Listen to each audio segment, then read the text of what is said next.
What's up guys, it's Lord Sendo here with Roblox Revisited episode number 2, and in this video we're going to be coming back to Critical Expedition, which was a game that I played a lot during the past 2 years. The main reason why I quit this game and the game died was because there was a huge beef between the developer team, which coincidentally enough is what ends up happening to most Critical games. There was a lot of controversy and the developers just didn't want to work with the owner anymore, so they decided to quit and the team basically disbanded. There was meant to be a huge update, but that got cancelled and the progress on the game has pretty much halted. However, after all of that drama, they managed to transfer ownership of the game and the game is still getting updates every now and then.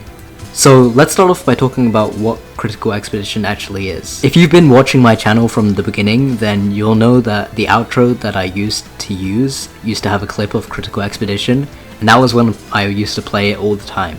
Critical Expedition is a very unique concept of a Roblox game.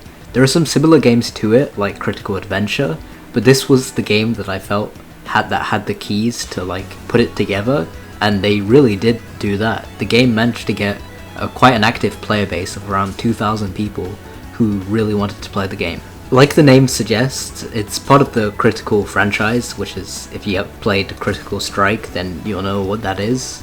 So the player goes out on an adventure, and you start with basically nothing but a basic weapon and no items. You'll spawn in this town, and immediately after you spawn, if you look around the area, you'll be able to see these chests, which are hidden in secret places, and inside the chests are items that you can equip, and they give you different combat stats. For example, the boots obviously make you faster. You can craft by fusing items together and it makes a stronger version of the item. So the tier 3 version of the boots is the slime boots, which gives you even more speed, and it also gives you jump power as well. As you go out of the town, you'll see enemy NPCs which you can fight. This will be how you earn XP and levels and gold. Once you level up, you gain stat points, and you can put those stat points into damage, shield, health, mana, or magic. There are different classes that you can find by locating these statues that are across the world, and if you interact with them, then you get that class, and they all have their different playstyles. Here I've set my damage to 0 pretty much, just to show you guys how the combat actually works. So my class that I'm using is called the Kunai. For every class, every second or every time interval, these orbs will spawn based on the shape of your class. For me, it's like a kunai, and you basically want to jump on them, and it will deal damage to the enemy. Each class has its own passive. For example, the kunai passive is that whenever you hit an orb, it has a 50% chance of spawning another orb.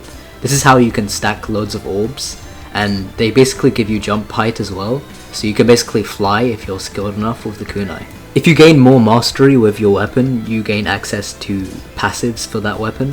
The bar that's filling up on the left hand side of the screen is sort of like the ultimate move. Once you've gained a certain amount of orbs without resetting the timer, then you'll do a special ability, and for kunai that poisons the enemy.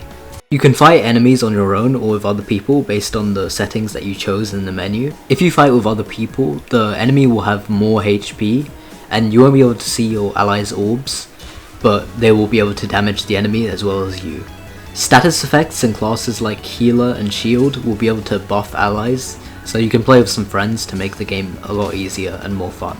There are some really cool items that you can unlock in Critical Expedition, such as the Flame Rune. It used to be really overpowered, but they nerfed it quite a lot and now it's pretty balanced or even bad. Basically, it damages yourself on occasion, like it sets yourself on fire, and in return it will set the enemy on fire too. Finding out how to get these items and crafting them, and grinding the correct boss for that item can be very rewarding, and once you've finally gotten it, it feels like you've really accomplished something. This game is incredibly fun until you've unlocked everything, and after that it can be quite boring as the only endgame content is one boss and this hard mode wolf, which when you have max stats isn't even that hard. I would definitely recommend this game to anyone who hasn't played it before, and I feel like most people will get pretty addicted to it and enjoy the game until they reach max level and have nothing left to do. I'm really happy that the development team has squashed the beef, and hopefully the updates in the future can come at a faster pace and we can see more updates to this game in terms of content and more things for the people in later stages of the game to do.